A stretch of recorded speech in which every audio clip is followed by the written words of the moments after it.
Right now, there are thousands of miles of roads on Earth, paved, mapped, visible on satellite, that no civilian is allowed to drive on. Some cut through nuclear wastelands, some run along minefields with overlapping fields of fire. One is legally classified as a public road, but driving it is a criminal offense. And the most unsettling one on this list isn't dangerous at all. It's a highway you can drive as long as you never stop moving. Every road on this list is forbidden for a different reason. Military secrecy, nuclear contamination, a 600-year-old tidal death trap, and one road that's technically open, but where the government forbids you from experiencing any of it. If that sounds like your kind of rabbit hole, subscribe, it really helps. Now let's start with the road everyone already knows, the one the internet crowned as the most dangerous road in the world. But there's a reason it's not dangerous anymore. High in the Bolivian Andes, carved into the side of a mountain at over 4,600 meters above sea level, the old North Yungas Road was once the only route connecting La Paz to the Yungas lowlands.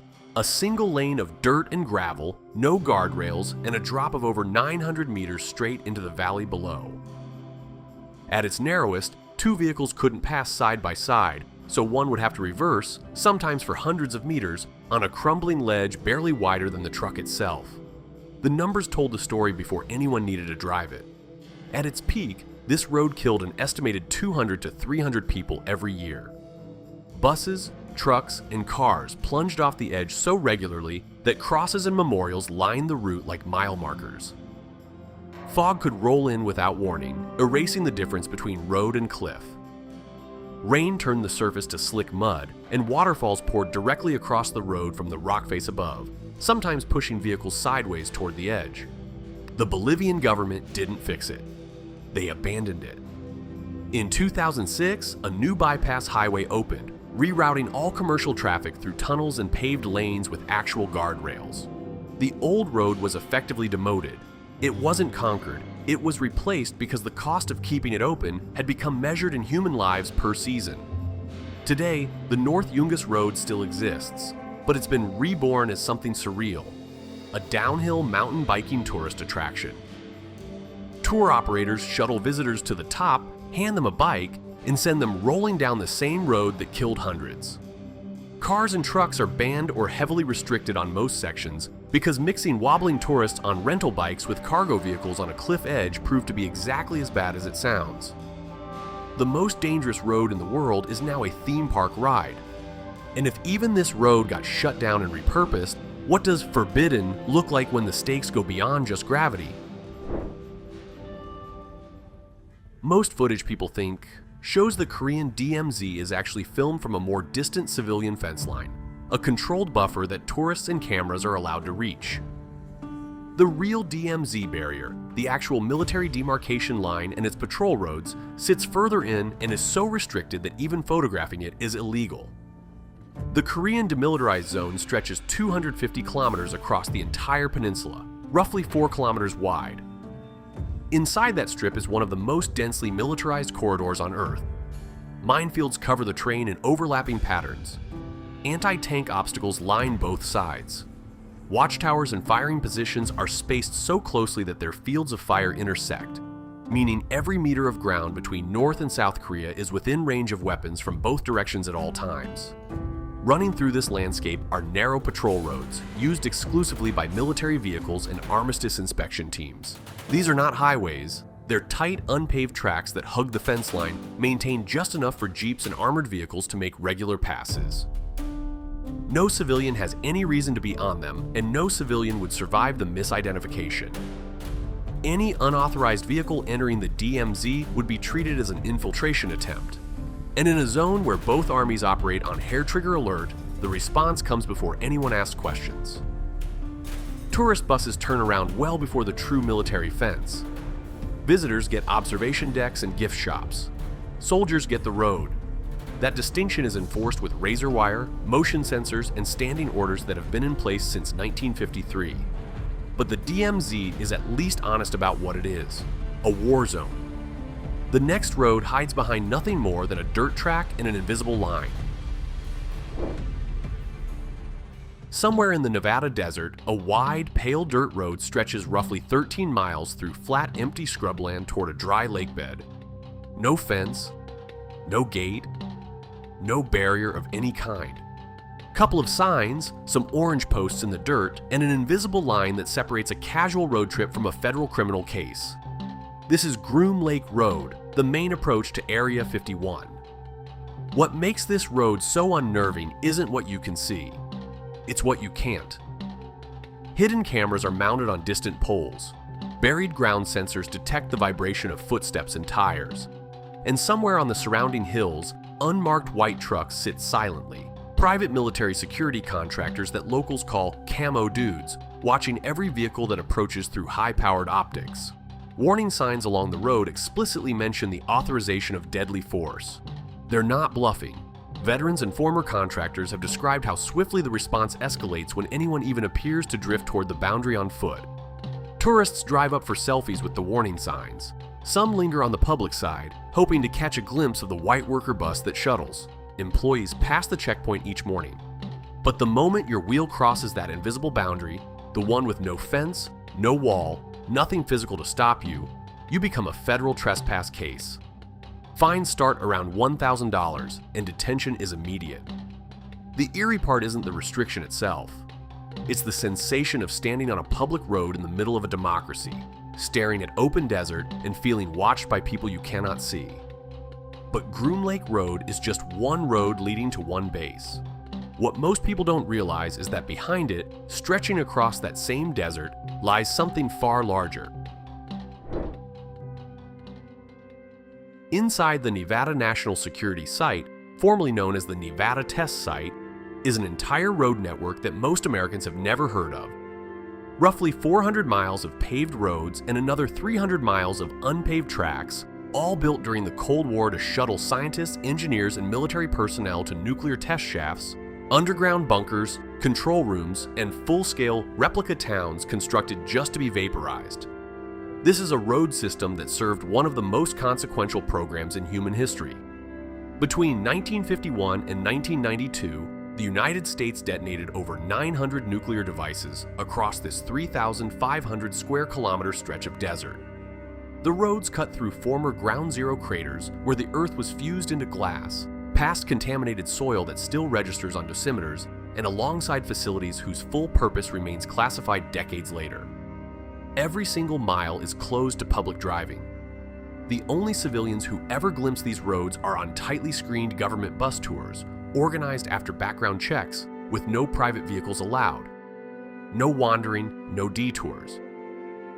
Photography is permitted only in approved directions. You ride in a government bus, you look where they point, and you leave when they say.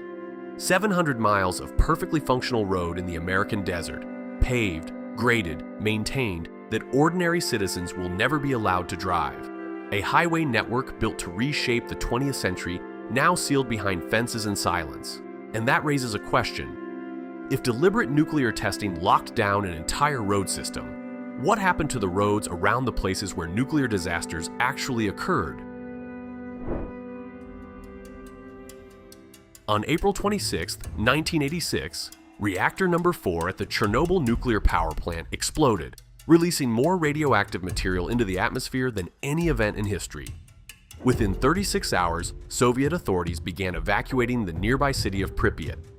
Within weeks, they established a 30-kilometer exclusion zone around the reactor and sealed every road leading in or out.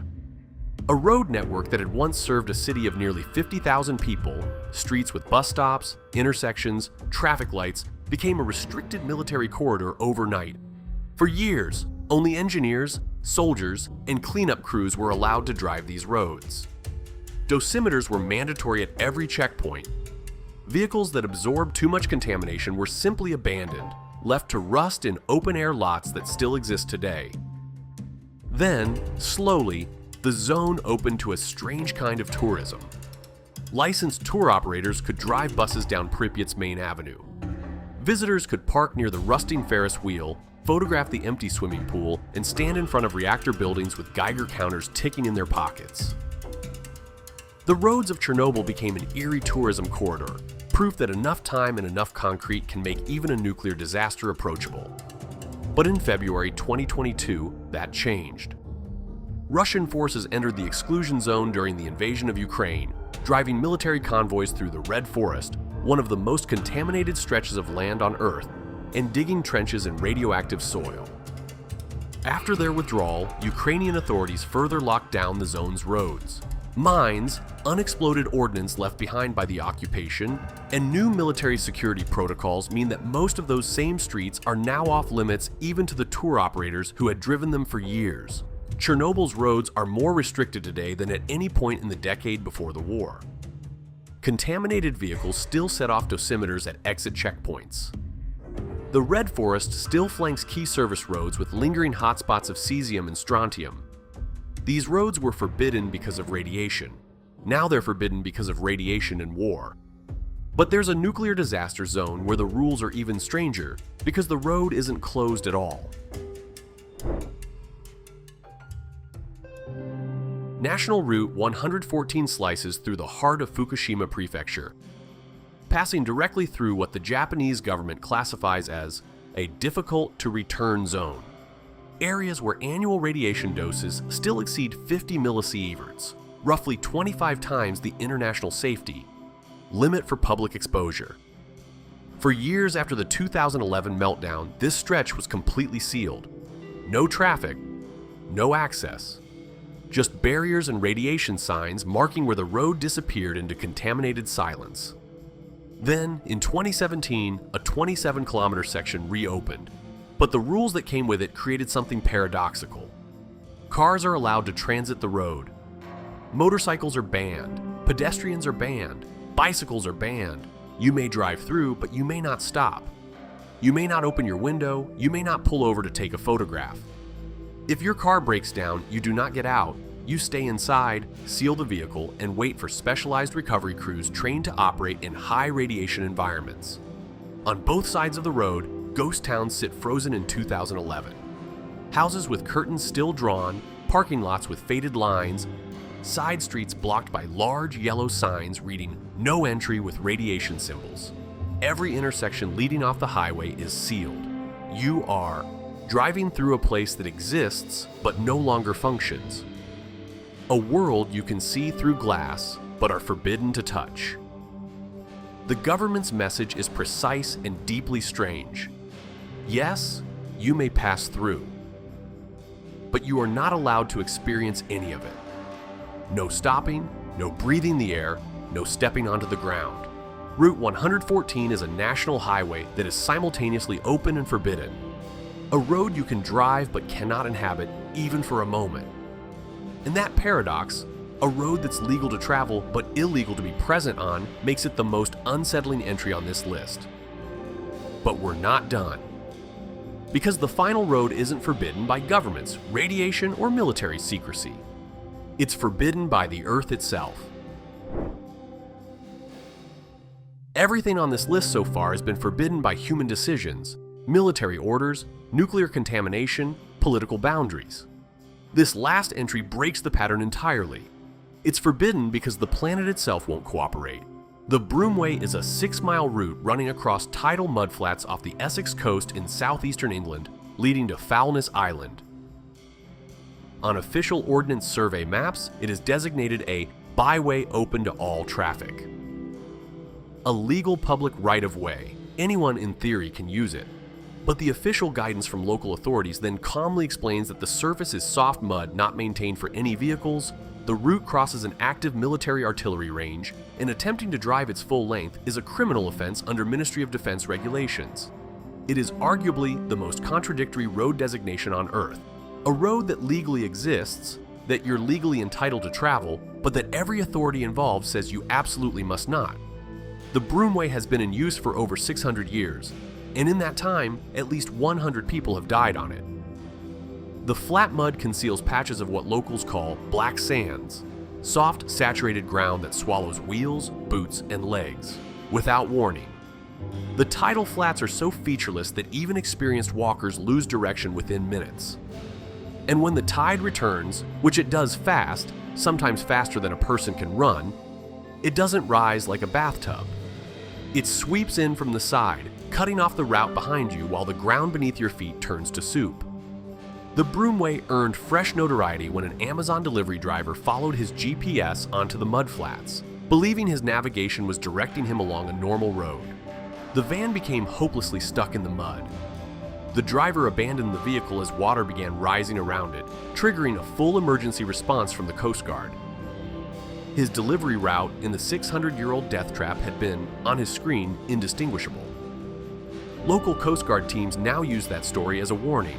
Not every line on a map is a road. Some of them are places the Earth has been trying to swallow for centuries. Pull back far enough, and these roads reveal a pattern. First, we build roads to push deeper into dangerous places, into war zones, across nuclear deserts, through contaminated cities, over tidal flats. And then we spend decades fencing them off again when we finally grasp the full cost. Military secrecy, nuclear contamination, geopolitical standoff, tidal physics, every road on this list was built to go somewhere. And then something happened that made driving it unacceptable. The asphalt is still there, the dirt is still packed, the maps still show a line. But the law, the physics, or the history all agree on one thing. You are not meant to drive here. Which of these roads would you actually dare to drive? Tell me in the comments. If you enjoyed this journey, hit like, subscribe, and check out one of these videos on screen. I'll see you in the next one.